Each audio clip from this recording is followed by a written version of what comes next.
आज जो मैं आपके साथ मेरा विषय शेयर करना चाहता हूं वो इस प्रकार से है। बहुत ही अद्भुत टाइटल प्रभु ने मुझे दिया है, जागो विश्वासी और अपनी विरासत को अपने कब्जे में कर लो। Praise the Lord, hallelujah. हमने पिछले सप्ताह सीखा था कि विश्वास हमारे जीवन के लिए बहुत महत्वपूर्ण क्यों है। 6 बातें हमने सीखी थी, क्योंकि बिना विश्वास के कोई उद्धार नहीं पा सकता। बिना विश्वास के हम परमेश्वर की चंगाई को प्राप्त नहीं कर सकते। बिना विश्वास के हम उस विजय में जो परमेश्वर ने हमारे लिए रखी है उसमें चलना असंभव है। बिना विश्वास के उस विरासत को भी जो प्रभु हमें देना चाहता है उस पर कब्जा कर लेना बहुत ही मुश्किल है। और बिना विश्वास के परमेश्वर को प्रसन्न करना अनहोना है। और छठा जो मेरा पॉइंट था कि बिना विश्वास के हम उस परमेश्वर के अनुग्रह तक नहीं पहुंच सकते। Praise the Lord. अब हम आगे और भी अद्भुत बातों को सीखेंगे। जो मैं आपको सिखाना चाहता हूं वो सबसे पहले नोट करना चाहते हैं, हम नोट कर लें, या ऑनलाइन भी आप नोट्स बना सकते हैं। विश्वास क्या है? बोले, विश्वास क्या है? इसके लिए हम एक आयत पढ़ेंगे, मरकुस रचित सुसमाचार 4 अध्याय और 11वीं आयत। ध्यान से सुने, मरकुस रचित सुसमाचार उसका 4 अध्याय और 11वां वचन। उसने उनसे कहा, प्रभु यीशु मसीह ने उनसे कहा, तुमको तो परमेश्वर के राज्य के भेद की समझ दी गई है, आगे, परंतु बाहर वालों के लिए सब बातें दृष्टांतों में होती है। Praise the Lord. प्रभु यीशु मसीह क्या कह रहा है? यहाँ पर 2 तरह के लोग हैं मेरे प्रियो। एक है विश्वास करने वाले और एक है जो वचन सुनने के बाद भी विश्वास नहीं कर पाते। तो प्रभु यीशु मसीह चेलों से, विश्वास करने वालों से कह रहा है कि तुमको क्या दिया गया है। सबसे पहले आपको जानने की जरूरत है कि आप एक राज्य में आ गए हैं। आमीन। तुमको क्या दिया गया है? परमेश्वर के राज्य के भेदों की समझ दी गई है।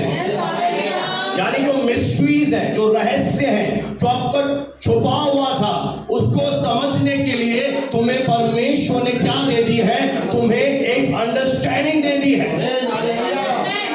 पर बाहर वालों के लिए जो विश्वास नहीं करते उनके लिए क्या है? उनके लिए दृष्टांतों में है।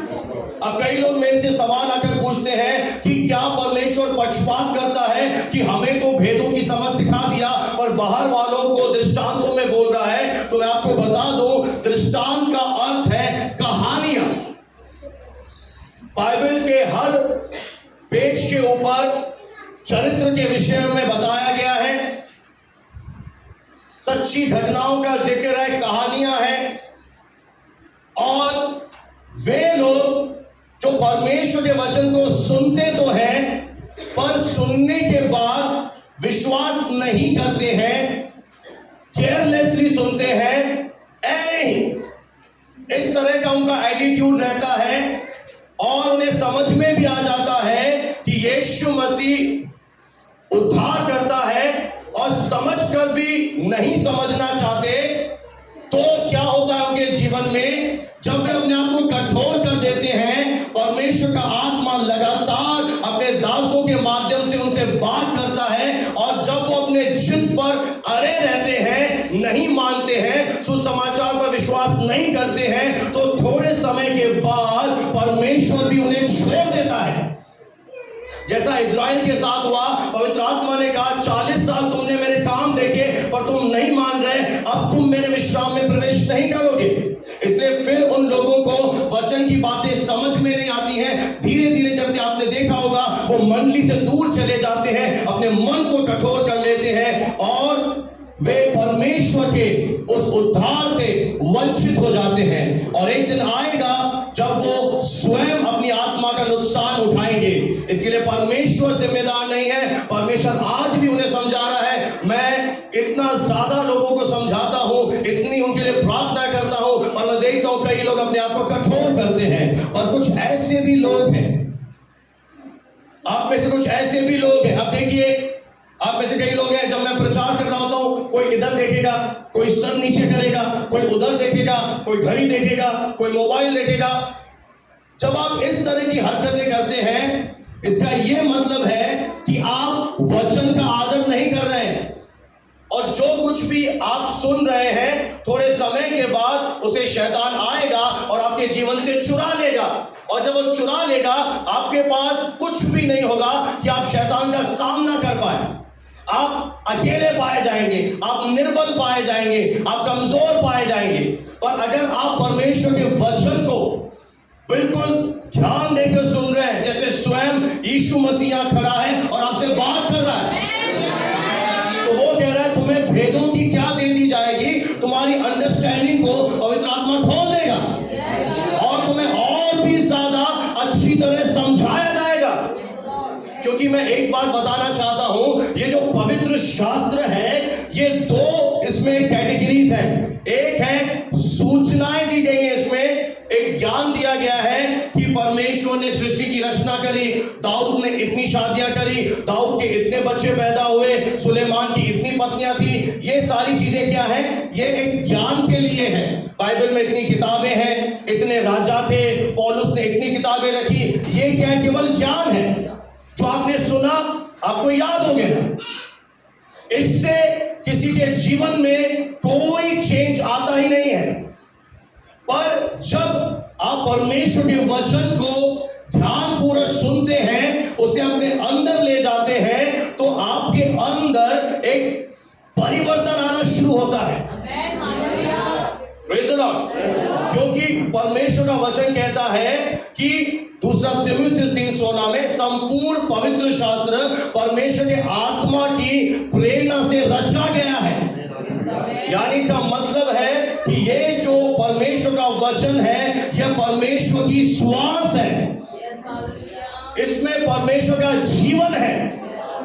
जिस तरह आदम के अंदर परमेश्वर ने जीवन डाला, इस वचन के अंदर परमेश्वर का जीवन समाया हुआ है।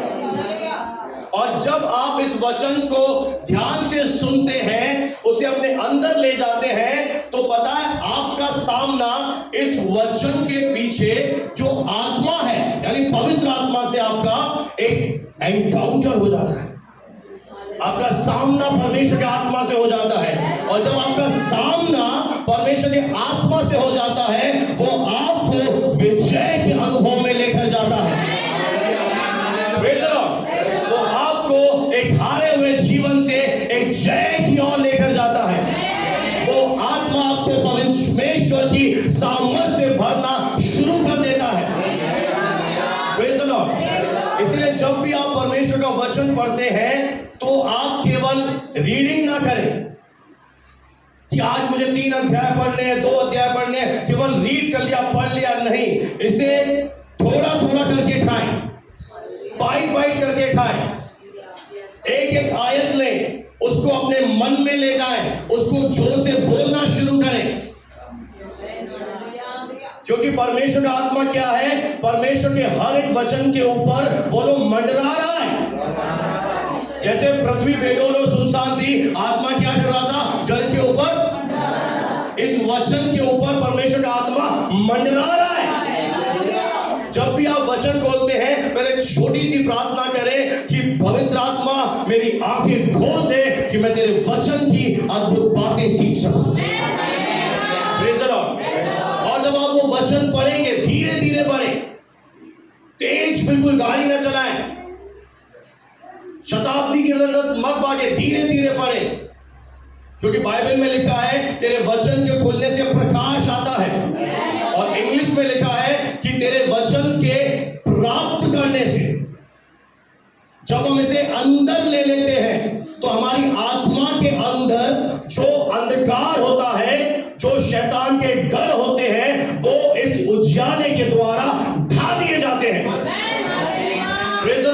जैसे आपके मन में एक विचार आया कि परमेश्वर मेरी भलाई नहीं चाहता, पर जब आपने वचन पढ़ा तो लिखा है कि जिसने अपने निज पुत्र को नहीं रख छोड़ा, उसे भी तुम्हारे लिए दे दिया, वह सब कुछ हमें क्यों नहीं देगा। अब आपका क्या हुआ, इस सच्चाई से सामना हुआ कि मेरे लिए उसने पुत्र को भी दे दिया, तो वह मुझे सब कुछ क्यों ना देगा। अब जैसे ही वचन आपने खाया, आपके अंदर से वो गलत फहमी, वो अंधकार चला गया। हालेलुया। पहला तीमुथियुस 3 अध्याय उसकी 9वीं आयत को जोर से पढ़ें। पहला तीमुथियुस उसका 3 अध्याय और 9वां वचन। तीसरे 9वें जी, पर विश्वास के वेद को हाँ, शुद्ध विवेक से सुरक्षित रखें। यहां पर क्या लिखा है? विश्वास क्या है? एक मिस्ट्री है, भेद है। पर हम प्रभु का धन्यवाद देते हैं कि परमेश्वर के राज्य के भेदों को समझने के लिए मुझे ऐसा मन प्रभु ने दे दिया है। इतनी सी हालेलुया।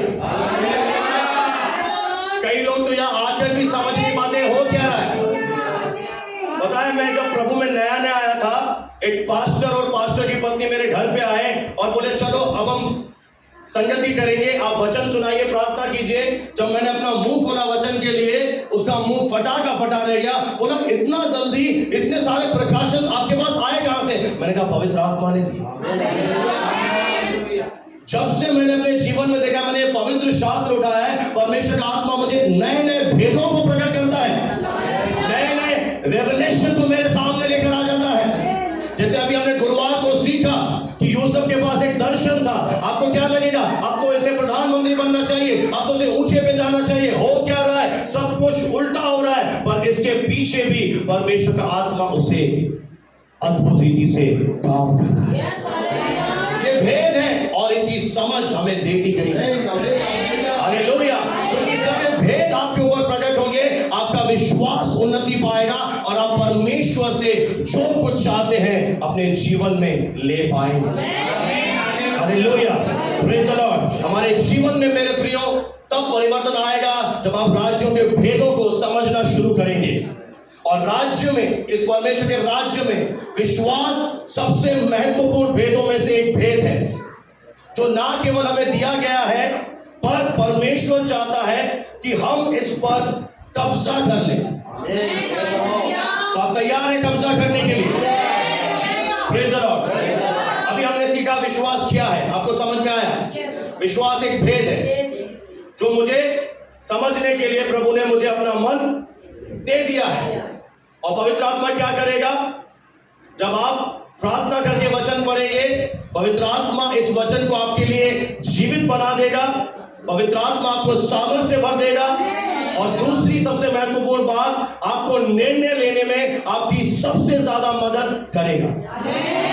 आपको हर एक मामलों में एक गहन अंतर्दृष्टि देगा। मान लो आपको कुछ चीजें समझ में नहीं आ रही, पर जब आप प्रार्थना करके वचन पढ़ेंगे, आपको परमेश्वर का आत्मा वही ले जाएगा जो आपकी नीड है। और आपको डिसीजन लेने में बहुत आसानी होगी। अंदर से आपका विवेक, आपका कॉन्शियस आपको एक आवाज देगा। जब आप प्रार्थना करके वचन पढ़ेंगे तो आपके लिए फिर एक इतिहास की पुस्तक नहीं होगी, ये बोरिंग नहीं होगी, एक अलग ही विश्वास की यात्रा पर परमेश्वर का आत्मा आपको ले जाएगा। आप डूब जाएंगे परमेश्वर के वचन में। एक एक अद्भुत भेद परमेश्वर का आत्मा प्रकट करेगा। और जब आपके अंदर प्रकाशन आएगा, कई बार पता है मेरे प्रियो क्या होता है, मैं वचन पढ़ रहा होता हूं और परमेश्वर एक भेद प्रकट करता है, मैं खुशी से नाचने लगता हूं। आप तब नाचते हैं जब आपको लाखों मिलते हैं, और मैं तब नाचता हूं जब मुझे रेवलेशन मिलता है। हालेलुया। और जब प्रकाशन आता है, आपका विश्वासी जीवन भी मजबूत हो जाता है, क्योंकि परमेश्वर का आत्मा व्यक्तिगत रीति से आपसे बातें करता है। हालेलुया। अब हम सीखेंगे विश्वास क्या नहीं है। बोले विश्वास क्या नहीं है। अब ध्यान से सुने और सीखिए। विश्वास दिमागी रीति से सहमति नहीं है। जैसे आप बहुत समय से वचन का प्रचार सुन रहे हैं, आपने सुना कि परमेश्वर आशीष देता है, परमेश्वर दीर्घायु से तृप्त करता है, पर आपने अपने जीवन में इनमें से एक भी चीज को होते हुए देखा नहीं, यानी आपका अनुभव नहीं है। आपने केवल प्रचार सुना और आप क्या कहेंगे, हाँ प्रभु करता तो है, पर पता नहीं क्यों मेरे जीवन में मैंने अनुभव नहीं किया है। इसे हम कहते हैं कि वह जो विश्वासी है वह दिमागी रीति से सहमत है, यानी कि वचन अभी तक उसके दिमाग में पड़ा है, हृदय में नहीं गया। अब मैं आपको बहुत ही सुंदर उदाहरण बता रहा हूं जिससे आपको अद्भुत रीति से समझ में आ जाएगा। तैयार है? मान लेते हैं इस कलीसिया में एक आदमी आया जो हड्डियों का ढांचा है और बहुत दिनों से उसने भोजन नहीं खाया, और वो आगे आता है और अनु भाई की तरफ पहली कुर्सी पर बैठ जाता है और पास्टर उससे कहता है, आइए ब्रदर अब प्रार्थना कीजिए। और वो आगे आता है, माइक पकड़ता है और जैसे ही बोलना चाहता है वो पछाड़ खा के गिर जाता है। और उस कलीसिया में एक डॉक्टर भी बैठा है। डॉक्टर तुरंत आता है, डायग्नोसिस करता है और कहता है इसने बहुत दिनों से भोजन नहीं खाया, तुरंत जाओ पिंकी और खाना बना के लाओ। और 2-3 कलीसिया की बहनें जाती हैं और खाना बनाकर लाती हैं। अब मैं आपसे एक सवाल पूछता हूं, अगर वो ये खाना खा ले तो वो जिंदा बचेगा कि नहीं बचेगा? कितने लोग गूंगे बैठे हैं यहां पर?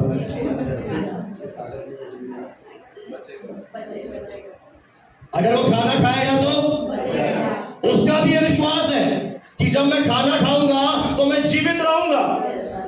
और खाना उसके सामने रख भी दिया जाता है पर वो खाना खाता नहीं है और थोड़ी देर में उसकी मृत्यु हो जाती है।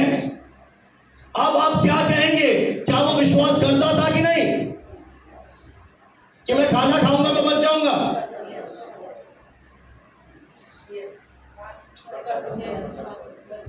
वो विश्वास करता था कि नहीं? तो फिर क्यों नहीं बचा?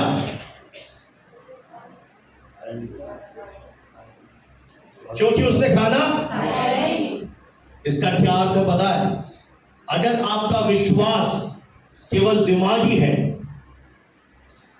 तो आपके जीवन में कोई भी आशीष प्रकट नहीं होगी। जिस दिन आपने उस विश्वास पर एक्शन लेना शुरू कर दिया, चलना शुरू कर दिया, उसी दिन आपके जीवन में 6,500 से भी जितनी अधिक प्रतिज्ञा है उनमें से एक एक प्रतिज्ञा आपके जीवन में पूरा होना शुरू हो जाएगा।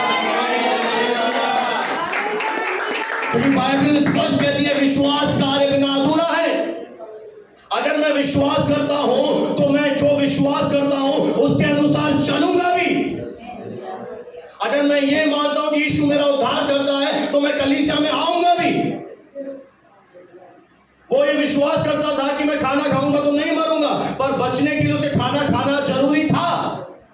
उसी तरह से अगर आप विश्वास करते हैं तो जो आप विश्वास करते हैं उसे आप क्या करेंगे? उसे आप अपने कामों में प्रकट करेंगे। आपके जीवन में वो विश्वास दिखाई देगा। आपका जीवन विश्वास के जीवन को प्रकट करेगा।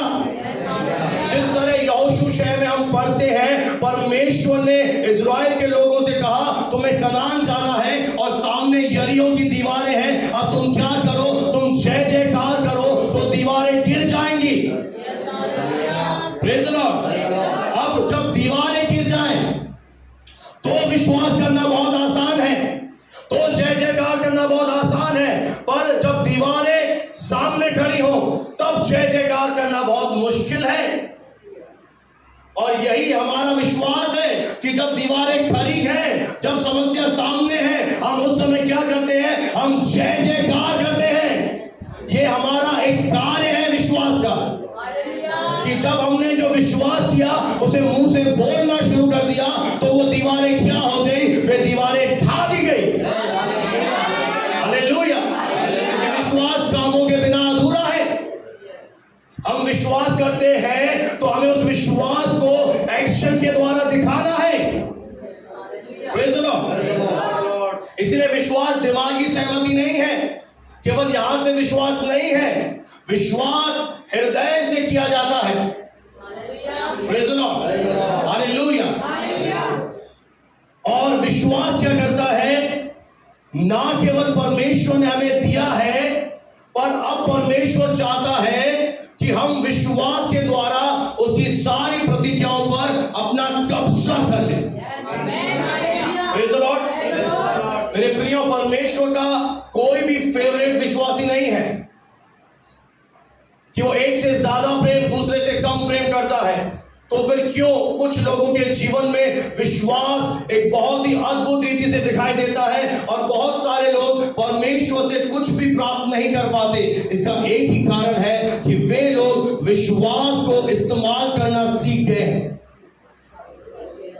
वे सीख गए कि कैसे विश्वास को मैं क्रिया में प्रकट करूं, कैसे विश्वास मेरा काम करना शुरू करेगा। और जैसे ही उन्होंने विश्वास को लागू कर दिया, उन्हें बहुत ज्यादा रिजल्ट मिल रहे हैं।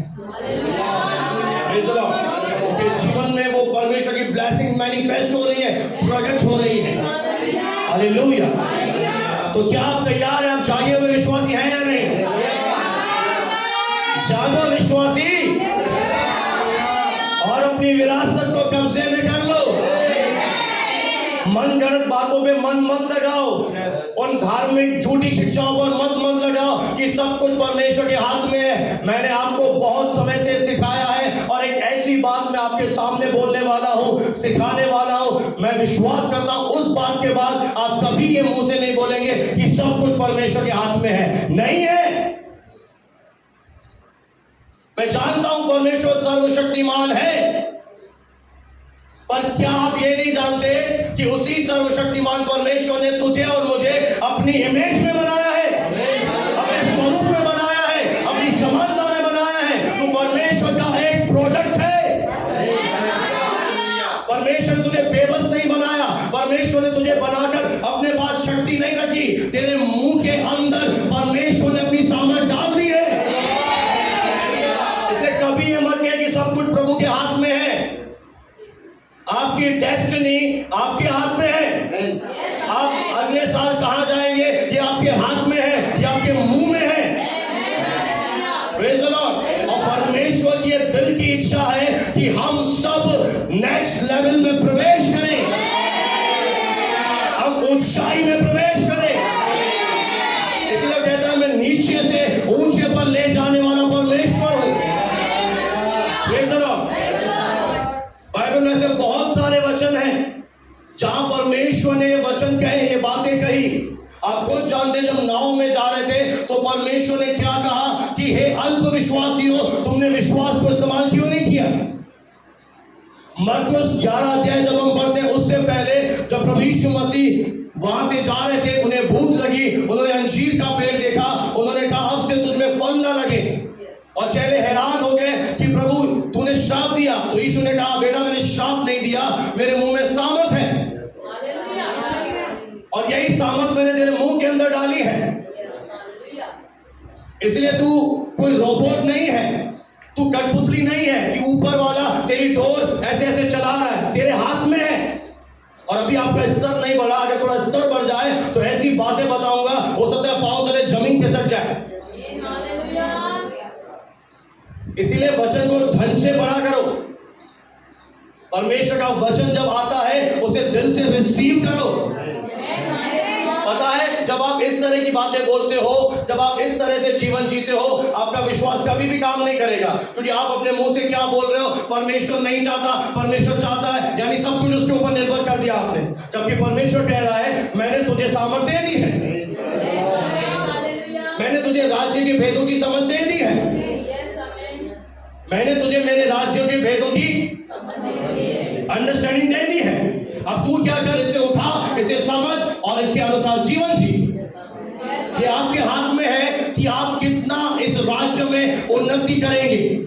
ये आपके हाथ में है आप कितनी आशीषों में चलेंगे। ये सब कुछ मैं आपसे कह रहा हूं आपके हाथ में है। कई लोग तो बाइबल लाते ही नहीं है। जो तुम्हें जीवन दे रहा है उससे तुमने क्या रखा है? उसे घर पर छुपा के रखा है। जबकि ये जो वचन है ये परमेश्वर का आपके लिए एक आशीष है। Praise the Lord. क्या आप तैयार हैं एक सच्चाई से सामना करने के लिए? कितने लोग तैयार हैं? फिर से बोलूंगा, जागो विश्वासी और अपनी विरासत को याद नहीं हुआ है आखिरी लाइन, अपने कब्जे में कर। कैसे? ऐसे प्रभु जब देगा तब हो ही जाएगा ब्रदर।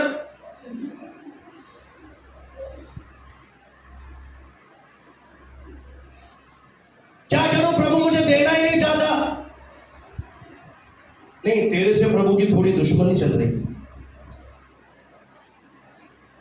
मैंने बहुत प्रार्थना की है, मेरी एक भी प्रार्थना का उत्तर नहीं आ रहा। मैंने विश्वास भी करके देख लिया, मैंने मांग के भी देख लिया, मैंने ढूंढ के भी देख लिया, मैंने खटखटा के भी देख लिया, कोई उत्तर नहीं आ रहा। ये पता एक दिन का अनुभव है।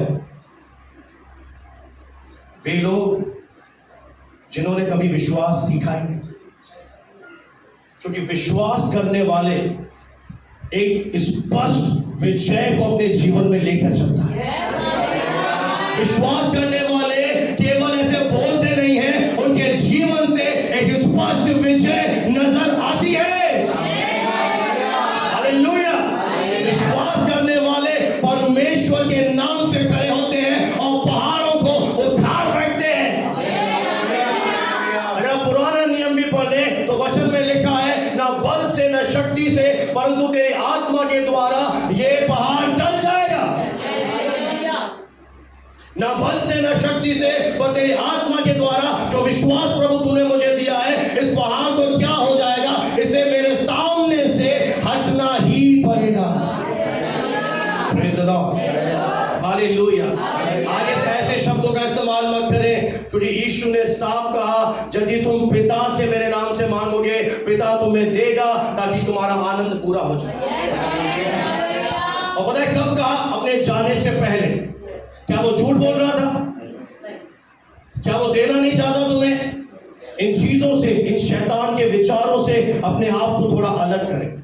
ये आपको अंधकार में ले जाएंगे कि परमेश्वर देना नहीं चाहता, परमेश्वर तुझसे प्यार नहीं करता, ये प्रभु तुझे अभी नहीं देगा, ऐसा करेगा, ये वगैरह वगैरह। ये सारी बातें वचन के अनुसार सही नहीं है। अब मैं आपको एक ऐसी सच्चाई बताऊंगा। तैयार है?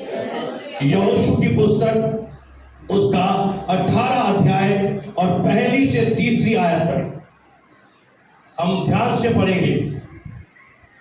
यहोशू की पुस्तक 18 अध्याय पहले वचन से लेकर तीसरा वचन ध्यान से सुने और पढ़ें कि परमेश्वर का वचन हमें क्या सिखा रहा है। 18 का 1 से 3। फिर इस्राएलियों ने, सारी मंडली ने हाँ, शीलो में इकट्ठे होकर वहाँ मिलाप वाले तंबू को खड़ा किया। मिलाप वाले तंबू को खड़ा किया, क्योंकि देश उनके बस में आ गया था। अब ध्यान से सुनिएगा, मैं आपको समझा दूं पहले कि परमेश्वर ने इस्राएलियों से एक वादा किया था कि मैं कनान तुझे दूंगा, यानी जहां दूध और मधु की धाराएं। जानते हैं इस बात को आप?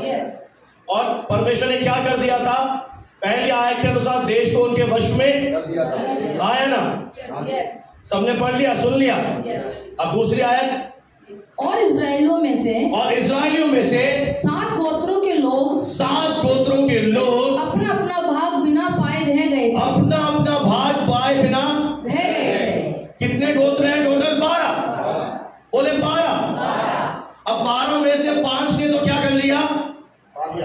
अपनी विरासत को पा लिया, अपना भाग, अपना पोर्शन उन्हें मिल गया। पर 7 ऐसे गोत्र हैं जिन्हें अभी तक अपना भाग या विरासत नहीं मिली है।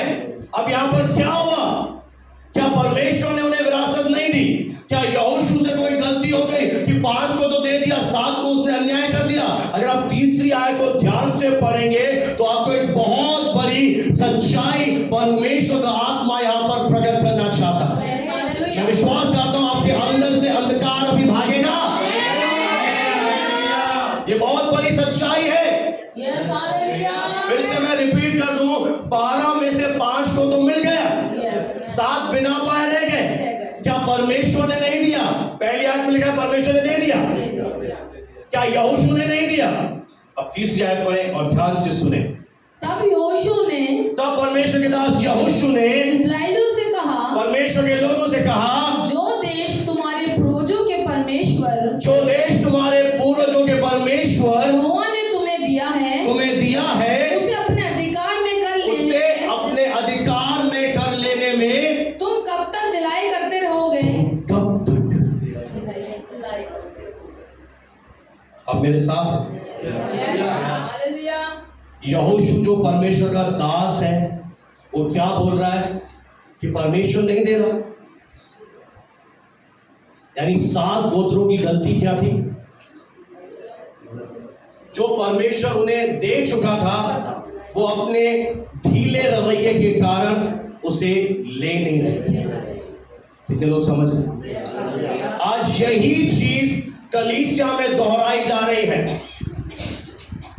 आज यही सेम घटना परमेश्वर के कुछ लोगों के जीवन में दिखाई दे रही है। कुछ लोग आते हैं और आने के बाद जल्दी विश्वास कर लेते हैं और समृद्धि में चले जाते हैं, चंगाई में चले जाते हैं, एक आशीषित जीवन जीना शुरू कर देते हैं, एक बड़ी विजय उनके जीवन में आती है। पर कुछ लोग ऐसे हैं जो आज भी एक हारा हुआ जीवन जी रहे हैं, निराश है, उनके जीवन में कुछ भी होते हुए दिख नहीं रहा है। उसका एक ही कारण है जो वचन कह रहा है कि उन्होंने ढिलाई करी, उन्होंने परमेश्वर की विरासत को अपने कब्जे में लिया नहीं। आज बहुत सारे ऐसे ही विश्वासी हैं जो कलीसिया में कैजुअली आते हैं, वचन को हल्के में सुनते हैं और उनके जीवन में वो विरासत जो परमेश्वर उन्हें दे चुका है उसे वो कब्जे में नहीं कर रहे। आज बहुत दुर्भाग्य की बात है, अभी भी मैं देख रहा हूं कुछ लोग इधर उधर देख रहे हैं। मैं बहुत ही महत्वपूर्ण चीज शेयर कर रहा हूं मेरे प्रियो, मैं कुछ आपको बेहद महत्वपूर्ण सिखा रहा हूं मेरे प्रियो। मैं ऐसे ही कोई बातें बताकर आपको उत्साहित करके नहीं भेज रहा हूं, मैं कुछ महत्वपूर्ण वचन की टीचिंग आपके साथ शेयर कर रहा हूं। 12 गोत्र है, 5 ने तो ले लिया, 7 बिना पाए रह गए। कारण क्या निकला? रीजन क्या आया सामने? यहोशू क्या कह रहा है कि कब तक तुम अपनी विरासत को कब्जे में करने में ढिलाई करोगे? यानी वो क्या कर रहे हैं? ढिलाई कर रहे हैं, वो उसे ले नहीं रहे। आज बहुत सारे ऐसे ही विश्वासी हैं जो परमेश्वर की विरासत को अपने जीवन में ले नहीं रहे, उसे कब्जे में नहीं कर रहे। वे शैतान की बातों पर मन लगाए बैठे कि परमेश्वर देगा, परमेश्वर करेगा। मैं आपको बोलना चाहता हूं, परमेश्वर ने कर दिया है भाई। परमेश्वर ने तेरे लिए जो कुछ करना था कर दिया है। अब तेरा काम है विश्वास में उठ खड़ा हो और अंगीकार करना शुरू कर। उसे कब्जे में ले ले, उसे अपने नियंत्रण में ले ले। अगर तुम ढीले रहोगे तो मैं सच बता रहा हूं कि तुम अपनी आयु को पूरा नहीं कर पाओगे।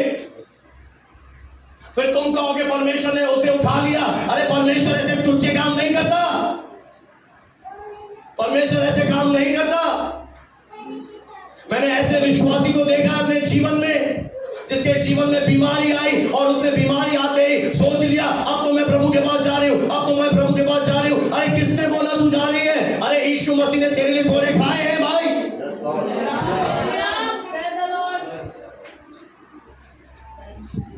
ये ढीला रवैया है आपका, ये आपकी ओर से ढील दे रहे हो आप। परमेश्वर ने जो कुछ विरासत में देना था वो हमें दे दिया है, अब हमें जागना है और उसे अपने कब्जे में लेना। तैयार है आप? मुझे भी यही दिख रहा है, बहुत सारे लोग आज आए नहीं हैं और आप में से भी कुछ लोग ही मुझे दिख रहे हैं जो कब्जे में लेंगे, बाकी तो मुझे लग रहा है कि शायद मेरे कहने से प्रेज़ लॉर्ड क्यों बोल रहे हो भाई?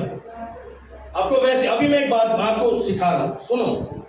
अभी मैं अगर बोलूं, देखो जैसे जब शादी तय होती है, कमरे में बातचीत होती है और लड़का लड़की को देखता है, पसंद करता है, बाहर आके क्या बोलते हैं? बधाई हो, रिश्ता। उस समय आप ऐसे बोलते हो? आप क्या बता रहे हैं? वाह, ओ प्रभु तेरा धन्यवाद, रिश्ता तय हो गया। हॉस्पिटल में बहू अंदर हो, बाहर क्या है जी? बधाई हो बेटा, अरे बाबा बधाई हो, बधाई हो, बधाई हो। उस समय आपका रिएक्शन क्या रहेगा? तो जब ये बातें आपको मालूम पड़ती है, अपने आप तेरी बत्ती दिमाग आती है। पर जब परमेश्वर तुझे विरासत दे रहा है, इसका मतलब तुझे विश्वास नहीं हो रहा, या तुझे विश्वास कर भी रहा है तो दिमाग से कर रहा है। आ रहा है समझ में? दुनिया की कोई खुशखबरी आती है आपके चेहरे पर, रौनक आ जाती है। पर जब परमेश्वर के वचन से सच्चाई बता रहे हैं तो कोई रौनक ही हमारे जीवन में नहीं है। इसका ये मतलब है कि तुझे अभी भी विश्वास नहीं हो रहा। कई लोग पता है हाथ बांध कर बैठते हैं। अब हाथ बांध कर बैठने का मतलब है तू बोलता जा, मैं सुनूंगा नहीं। जो भी ऐसे बैठता है ना, जब इसका मतलब है तू बोलता जा, मैं सुनूंगा ही नहीं। तो मेरे प्रियो, हम अपना नुकसान कर रहे हैं, हमारा नुकसान नहीं हो रहा। मैं आपको वचन से सच्चाइयां बता रहा हूं। Praise the Lord. मैं आपको 9 विरासतें इस समय शेयर करने वाला हूं कि जो परमेश्वर ने हमें दे दी है, और आपको अब इन 9 बातों के लिए मांगना नहीं है, केवल विश्वास से बोलना है। आप तैयार हैं? पहली विरासत सुनिए, आपकी क्या विरासत है। सबसे पहली जो हमारी विरासत जो प्रभु ने हमें दे दी है वो है चंगाई। हर एक विश्वासी का एक विशेष अधिकार है और उसकी विरासत है। फिर आमीन ही नहीं आ रहा। कैसे? ध्यान से सुनिए। मत्ती 15:26 में लिखा है, एक कनानी जाति की स्त्री प्रभु यीशु मसीह के पास आई और बोली कि मेरे बेटी को दुष्ट आत्मा सता रहा है, प्रभु उसे चंगा कर। तो यीशु ने बताया क्या कहा, लड़कों की रोटी लेकर कुत्तों के आगे डालना उचित नहीं है। यानी इनडायरेक्टली यीशु मसीह क्या कह रहे हैं, चंगाई क्या है, लड़के यानी बच्चों की रोटी है। चंगाई परमेश्वर की संतान का एक रोटी है, ब्रेड है, और आपकी रोटी आपसे कोई छीन नहीं सकता। इसलिए अब आपको ये सीखना है, जब शैतान तुम्हारे ऊपर बीमारी डाले, ब्लड प्रेशर लाए, डायबिटीज लाए, बैक पेन लाए, स्टोन लाए, कैंसर लाए, आपको बोलना है, शैतान अपने गंदे हाथ मेरे शरीर से हटा, क्योंकि मेरा शरीर परमेश्वर का मंदिर है। चंगाई मेरा अधिकार है, विरासत में परमेश्वर ने हमें दे दी। अब जो विश्वास करेंगे, मैं सच बता रहा हूं, जब तक तुम जीवित हो तुम बीमार नहीं होगे। एक परमेश्वर का श्रेष्ठ दास था, ब्रदर केनेडी हैगिन। जब वो चंगे हुए, वे 60 से अधिक साल तक चंगे रहे, और उन्होंने कहा मुझे कभी भी सर में दर्द भी नहीं हुआ, कभी सर में दर्द नहीं हुआ, मैं हमेशा चंगाई में चला। और जब भी शैतान फिर से मेरे शरीर में वो बीमारियां लेकर आता था, मैं उसे एक ही बात बोलता था, शैतान अपना बैग पैक कर चला जा। क्योंकि चंगाई क्या है, विरासत मिल गई है। अब आप इसके लिए प्रार्थना करेंगे या प्रार्थना कराएंगे तो आपके लिए वो चंगाई रियल नहीं होगी। आपको अब क्या करना है, अब आपको घोषणा करना सीखना है। क्योंकि प्रभु ने कहा लड़कों की रोटी है। अब आप कौन हो? अब आप परमेश्वर के बच्चे हो। आपने यीशु को ग्रहण किया है, नहीं किया? तो आप परमेश्वर की संतान है।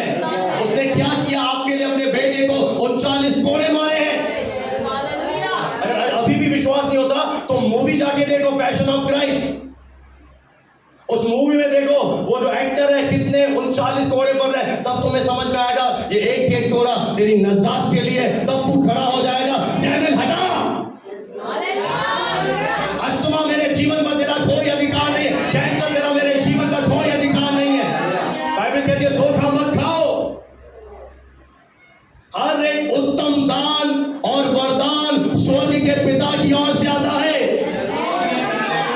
कैंसर अच्छी बात नहीं है, इसलिए स्वर्ग के पिता नहीं देता। बांझपन एक अच्छी बात नहीं है, इसलिए स्वर्ग के पिता बांझपन नहीं देता। गरीबी एक अच्छा गिफ्ट नहीं है, इसलिए गरीबी परमेश्वर नहीं देता। इसके पीछे डेविल का हाथ है। अब तुम परमेश्वर की संतान हो, आप जागो।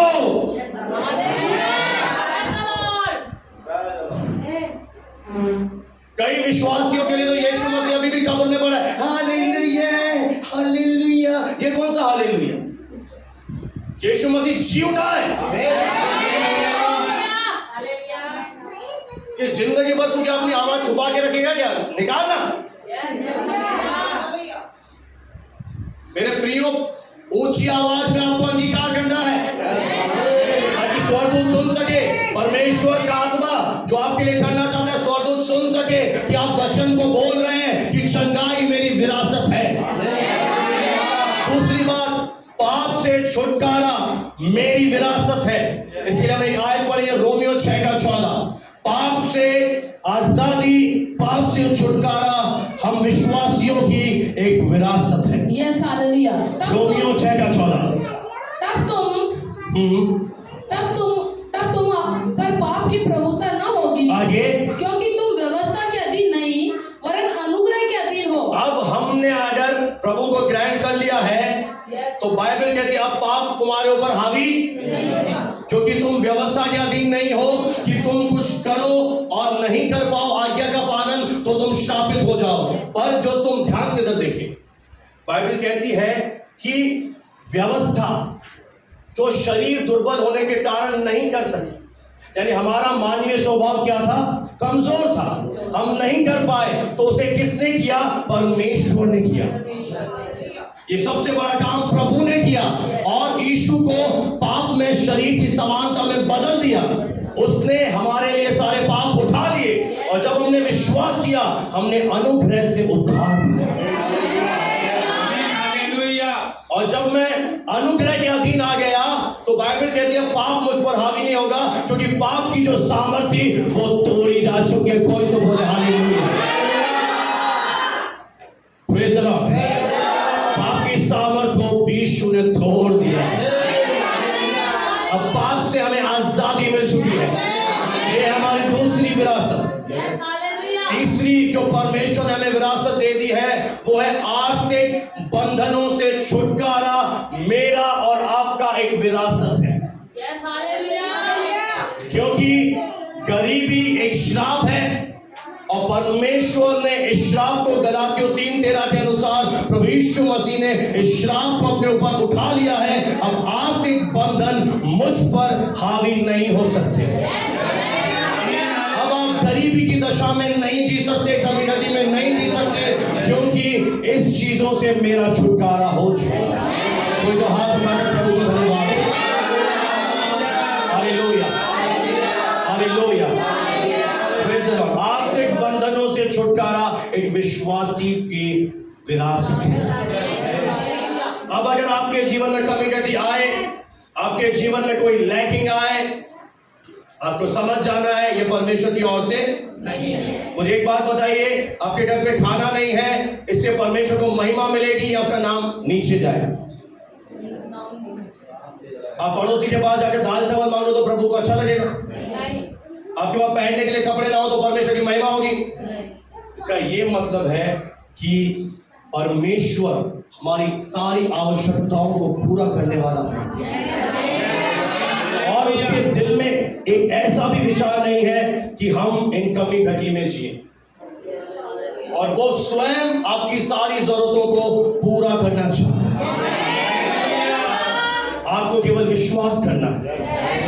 हालेलुया, आपको बोलो विश्वास करना है। आर्थिक बंधनों से छुटकारा मेरी विरासत, मेरी विरासत है। अब फाइनेंशियल क्राइसिस में मैं नहीं जीऊंगा। अब अगर शैतान आपके जीवन में गरीबी लाता है, कमी घटी लाता है, आपको एक स्टैंड लेना है। मैं पहले भी एक उदाहरण दे चुका हूं, बहनें बहुत है फिर बोलेंगी कैसे उदाहरण देते हो, पर उन उदाहरणों से ज्यादा अच्छी तरह समझ में आता है। चलो ये आ जाए ना, देखिएगा थोड़ी देर के लिए मान लीजिए मेरी पत्नी नहीं है, ये कोई गैर औरत है। कौन है? कौन है? कितने गूंगे बैठे हैं? सबको प्रभु ने आवाज दी। कौन है? और मैं आवारा हूं, मैं गली का एक, मैं आता हूं और इस तरह की हरकतें करता हूं और ये मुझे मना नहीं करती है, ये एंजॉय ले रही है, तो मैं क्या करूंगा फिर? और ज्यादा मेरी हिम्मत बढ़ जाएगी। यही शैतान आपके जीवन में करता है। वो जब शुरुआत में आपके पास आता है, आपको परेशान करता है, बीमार करता है, कमी घटी लाता है, आपको उसी स्तर पर खड़ा होना है, बोलना है शैतान चला जा। और अगर आपने ये नहीं बोला तो उसको क्या लगेगा, उसकी हिम्मत और फिर वो आपके ऊपर कैंसर भी डालेगा, कमी घटी भी डालेगा, आपको मांगने पर भी मजबूर करेगा, क्योंकि आपने शुरू में उसे रोका नहीं। कितने लोग समझ पा रहे हैं? बैठ जाए, हाथ उठाकर हम प्रभु को धन्यवाद। आपको जब लक्षण होते हैं, जब आपको दर्द हो रहा, उसी समय हम क्या करते हैं, हम पेन किलर ले लेते हैं और हमें क्या लगता है दर्द चला गया। पर जो दर्द हो रहा था पेन किलर से चला तो गया, पर अब तुझे सोनोग्राफी करानी पड़ेगी कि दर्द हुआ क्यों। सही गलत है? आपने पेन किलर तो ले ली, पर किस कारण हुआ था वो तो पता करो। उसी तरह से अगर आपको शैतान परेशान कर रहा है, टॉर्चर कर रहा है, आपको सताव में ले जा रहा है, आपके ऊपर अत्याचार कर रहा है, आप उसे सहो मत, इजाजत मत दो, उसे बोलो डेविल अब आर्थिक बंधनों से छुटकारा मेरी विरासत है। आप बोल सकते हो कि अब तू मेरा स्वामी नहीं है शैतान, अब यीशु मसीह मेरा स्वामी है, वो मेरी जरूरतों को एक रात से पूरा करता है।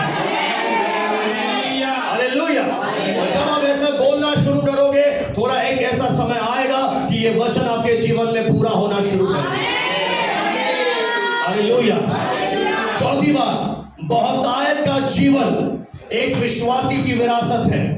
तो यीशु ने कहा चोर चोरी करने, घात करने, नाश करने आता है, मैं इसलिए आया ताकि तुम्हें जीवन दूं और बहुतायत का जीवन दूं। अब मेरी तरफ देखिए, हम में से अधिकतर लोग जो पुराने विश्वासी हैं, और ये आयत हम कब यूज करते हैं, जब हम किसी को सुसमाचार सुनाते हैं। पर पता है ये आयत किसके लिए यीशु ने बोली? विश्वासी के लिए। कैसे बोली मैं अब आपको समझाता हूं, तैयार है आप समझने के लिए? यीशु मसीह जब आया तो क्या लेकर आया पता है? जब हमारे जीवन में पाप आया, हमारे अंदर से परमेश्वर का जो स्वभाव था, जो समानता थी, काफी हद तक वो नष्ट हो गई। और जब यीशु मसीह दुनिया में आया, वह पिता का जीवन हमारे लिए लेकर आया। किसका जीवन? जो पिता में है। अब कई लोग देखिए विश्वास ही नहीं करेंगे, अरे वो तो परमेश्वर है, अरे उसने तो तुझे बनाया है। अच्छा, जिनको विश्वास नहीं, उनसे पूछ रहा हूं, हाथी चूहा पैदा करते हैं क्या? क्यों नहीं करते जी? तो परमेश्वर किसको पैदा करेगा? इंजनों को। फिर तो तू कौन है भाई? परमेश्वर अपने जैसे बच्चे पैदा करेगा। अगर हाथी हाथी को पैदा करेगा, शेर शेर को पैदा करेगा, क्योंकि उसके अंदर वो बीज परमेश्वर ने डाला है, तो परमेश्वर अपने जैसे बच्चे पैदा करेगा। समझ पा रहे हैं? तो वो क्या लेकर आया? पिता का जीवन। जैसे आपने प्रभु यीशु को ग्रहण किया, आपके अंदर क्या आ गया? परमेश्वर का जीवन, परमेश्वर का प्रेम, परमेश्वर का स्वभाव। और जब परमेश्वर का जीवन मेरे अंदर आ गया, तो मैं क्या होने लगा? मेरा जीवन उमड़ता व सोता बन गया। हालेलुया। मेरे अंदर परमेश्वरीय स्वभाव आ गया है। हालेलुया। मैं उन विश्वासियों से बात करना चाहता हूं जो आज भी अक्षमा करते हैं, जो आज भी क्रोध करते हैं, जो आज भी जलन करते हैं। तो मैं आपसे पूछ रहा हूं, आपके अंदर पिता का नेचर है या डेविल का? अगर पिता का है तो पिता का जीवन आया है। मैं प्रेमी पिता का एक प्रेमी बेटा। मैं कौन हूं? प्रेमी पिता का, क्योंकि प्रेम मेरे अंदर डाला गया है, जीवन मेरे अंदर डाला गया है। अब बहुतायत का जीवन मेरी विरासत है। अब मेरे अंदर प्रेम है, अब मेरे अंदर परमेश्वर का जीवन है। हालेलुया। जो जीवन परमेश्वर जी रहा है, वो सेम जीवन अब हमारी आत्मा के अंदर आ गया है।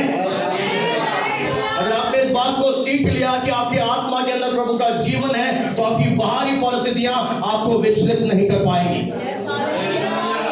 ये आपकी विरासत है। हालेलुया। हाथ उठाकर प्रभु को धन्यवाद दे सकते हैं। बहुतायत का जीवन एक विश्वासी की विरासत है। पांचवा, शत्रु शैतान के ऊपर अधिकार एक विश्वासी की विरासत है। जब आपने उद्धार नहीं पाया था, वो शैतान आपका स्वामी था। वो जैसे चाहे आपको नचा रहा था, आपको चला रहा था पाप में। पर जैसे आपने नया जन्म पाया, प्रभु को ग्रहण किया, अब आपके पास क्या आ गया है? यीशु ने कहा तुम दुष्ट आत्माओं को निकालोगे, वे निकल जाएंगे। यानी अब मेरे पास क्या आ गया? अधिकार। किसके ऊपर? दुष्ट आत्माओं के ऊपर, शैतान के ऊपर, उसकी दुष्ट आत्माओं के ऊपर। पहले वो मुझ पर अधिकारी था, पर अब परिस्थिति बदल गई है। कोई तो बोले हालेलुया। अब परिस्थिति, अब समय बोलो बदल गया है। यीशु ने क्या कर दिया? समय मेरा बदल दिया है और मुझे बहुत आज से ब्लेस कर दिया है। जो मेरे ऊपर बीमारी डाल रहा था, जो मुझे निराश कर रहा था, जो मुझे हरा रहा था, अब मेरे पास अधिकार है। हालेलुया। मेरी विरासत है कि मैं दुष्ट आत्माओं को निकालूंगा, वे निकल जाएंगी। उसने मुझे जवान, शेर, नाग और अजगर पर अधिकार दे दिया है। और आपको बताऊं, शत्रु की सारी सामर्थ पर यह अधिकार पास्टर के पास ही नहीं है, हर एक विश्वासी के पास यह अधिकार आ चुका है। जितना मेरे पास है उतना आपके पास भी है।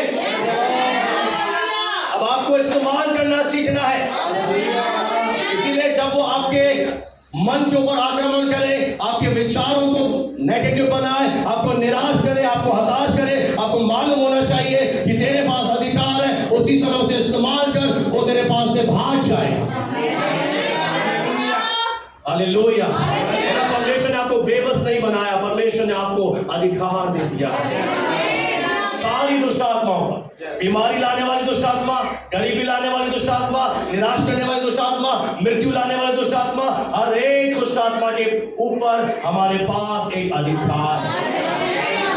अगर आपको लगता है कि मेरे जीवन में कोई आत्मा काम कर रही है, मुझे बढ़ने नहीं दे रही, आपके पास अधिकार है। आपको क्या करना है? आपको कुछ नहीं, आपको केवल बोलना है, प्रभु यीशु मसीह तेरे सामर्थी नाम से इस आत्मा को जो मुझे सफल होने से रोक रही है, इसे मैं बांधती हूँ। शैतान तेरे कामों पर रोक लगाती हूँ। Get out in the name of Jesus. जब तक आपको दिखाई न दे तब तक आप बोलते रहिए। जब तक वो चीज आपको दिखाई ना दे, आप लगातार अधिकार की घोषणा करते रहे। मान लो आप शरीर में बीमार है, आपको प्रार्थना करना है, घोषणा करना है, शैतान तेरे हाथ को मैं हटाता हूं, मैं चंगाई में चलूंगा यीशु के नाम में। और जब तक आप चंगे ना हो जाए, आपको बोलते रहे। जब तक आपका पहाड़ हट नहीं जाता, आपको बोलते रहना। हालेलुया। बोलने में बहुत ही सामर्थ है।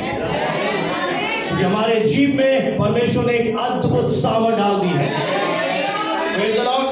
आपको कभी ऐसा लगे कि आप निराश हो रहे हो, कुछ भी नहीं हो रहा, आपको हताश होने लगे, उसी समय पता है आपको क्या करना है? आपको वचन बोलना है, प्रभु मैं तेरा धन्यवाद देता हूं कि मैं तेरी संतान हूं। प्रभु मैं तेरा धन्यवाद देता हूं, मैं आनंद देता हूं कि तूने मेरा उद्धार किया है। प्रभु मैं आनंद देता हूं कि मेरे अंदर पवित्र आत्मा रहता है। प्रभु मैं आनंद देता हूं कि मैं आत्मा का मंदिर हूं।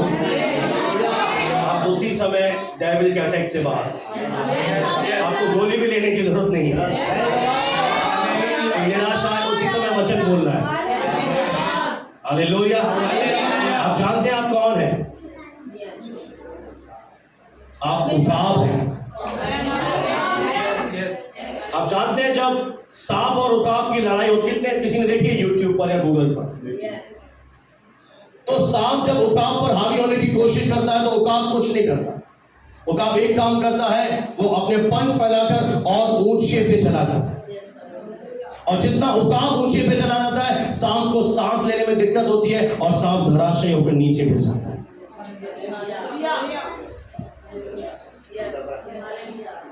इस सेक्शन के लोगों को समझ में आया? आप कौन है? उकाब। उकाब जब ऊंचा उड़ता है और सांप जब उसे मारने की कोशिश करता है, वो और ऊंचे पे चला जाता है और सांप हवा में सांस नहीं ले पाता, वो नीचे गिर जाता है। इसी तरह आप उकाब हो, जितना आप परमेश्वर की महिमा करोगे उतना ही प्रभु आपको ऊंचे पे ले जाएगा, उतना ही आप ऊंचे पे उड़ोगे और जो भी शत्रु आपके पीछे आएगा वो पछाड़ खाकर गिरेगा।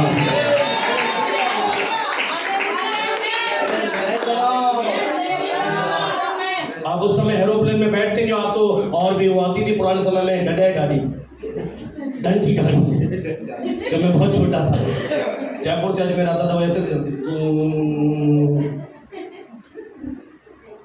मेरी बुआ ले जाती थी मुझे। कई सारे विश्वासी आज उस डंकी गाड़ी में, आप जैसे आपने अपने आप को प्रभु की महिमा की, आप ऊंचे पे चले गए और अपने आप नीचे गिर जाए। Praise the Lord. शत्रु शैतान के ऊपर मेरे पास एक अधिकार। उस समय आप ये मत ढूंढे कि ये प्रभु कहाँ है, किससे प्रार्थना कराऊं, कहां जाऊं, क्या करूं। आपके पास एक अधिकार है। आप प्रार्थना कराइए, कोई दिक्कत नहीं, और उससे अच्छा है अपने अधिकार को बोलना शुरू करें। आइए हाथ उठाकर प्रभु को महिमा दें। छठा पॉइंट है समृद्धि मेरी विरासत है। प्रॉस्पेरिटी मेरी विरासत है, क्योंकि प्रभु ने वाचा बांधी है। अब्राहम से प्रभु ने कहा, ना केवल मैं तुझे आशीष दूंगा, तुझे आशीष का मूल बना दूंगा। उसके बाद सातवां मेरा पॉइंट है हर एक कमजोरी से आजादी मेरी विरासत। अगर आप किसी कमजोरी में हैं तो परमेश्वर का अनुग्रह आपके जीवन पर आएगा और आपकी कमजोरी को वो परमेश्वर सामर्थ में तब्दील कर देगा। अगर आप प्रार्थना नहीं कर पाते, पवित्र आत्मा आपको सामर्थ देगा। अगर आप वचन का प्रचार नहीं कर पाते, पवित्र आत्मा आपको सामर्थ देगा। अगर आप परिस्थितियों का सामना नहीं कर पाते, आप लोगों से बात नहीं कर पाते, पवित्र आत्मा आपकी कमजोरी को सामर्थ में बदल देगा। हर एक कमजोरी से आजादी एक विश्वासी की विरासत है। अब हम कमजोर नहीं है, मेरा परमेश्वर मेरी सामर्थ है। आठवां मेरा पॉइंट है शांति मेरी विरासत है। और शांति के लिए जो शब्द आया है इब्रानी भाषा में वो है शालोम। अब इसका जो अर्थ है ध्यान से सुनिएगा। इसका जो पहला जो अर्थ है वो है भरपूरी। शालोम का जो अर्थ है शांति का वो है भरपूरी। कैसी भरपूरी? तेरे जीवन में भरपूरी, तेरे शरीर में भरपूरी, तेरे जीवन के हर क्षेत्र में भरपूरी। दूसरा इसका अर्थ है समृद्धि। तीसरा इसका अर्थ है अंदरूनी तंदुरुस्ती, अंदरूनी तसल्ली, यानी अंदर से शांति या शालोम जो शब्द है आपको अंदर से एक तसल्ली देता है। और इसका एक और मतलब है आत्मिक कल्याण। और पांचवा जो मतलब है वो है शांति। तो ये भी हमारी विरासत है। सब लोग मेरे साथ बोले भरपूरी, समृद्धि, अंदरूनी तसल्ली और आत्मिक कल्याण और शांति मेरी विरासत है। जब यीशु ने कहा मैं तुम्हें अपनी शांति दिए जाता हूं, तो जब यीशु ने शांति बोला तो उसने हिंदी में नहीं बोला, उसने इब्रानी में बोला होगा। उसका मतलब है शालोम, यानी भरपूरी, समृद्धि, अंदरूनी तसल्ली, अंदर से शांति और आत्मिक रीति से कल्याण। यह मेरी विरासत है। और आखिरी एक और पॉइंट है वो है आनंद। यूहन्ना 16:22 पढ़े। आनंद एक विश्वासी का विरासत है। पढ़ दीजिए बहन, यूहन्ना 16 अध्याय और 22वां वचन। उसी प्रकार तुम भी अब तक शोक है, तुम्हें अब तक अगर शोक है, परंतु मैं तुमसे फिर मिलूंगा। अब यीशु क्या कह रहा है? अगर तुम्हारे अंदर अभी भी शोक है, दुख है, रंज है, मैं क्या करूंगा? मैं तुमसे फिर से मिलूंगा। मैं दोबारा तेरे साथ एक एनकाउंटर करूंगा तेरा। कोई तो बोले हालेलुया। दोबारा मिलूंगा।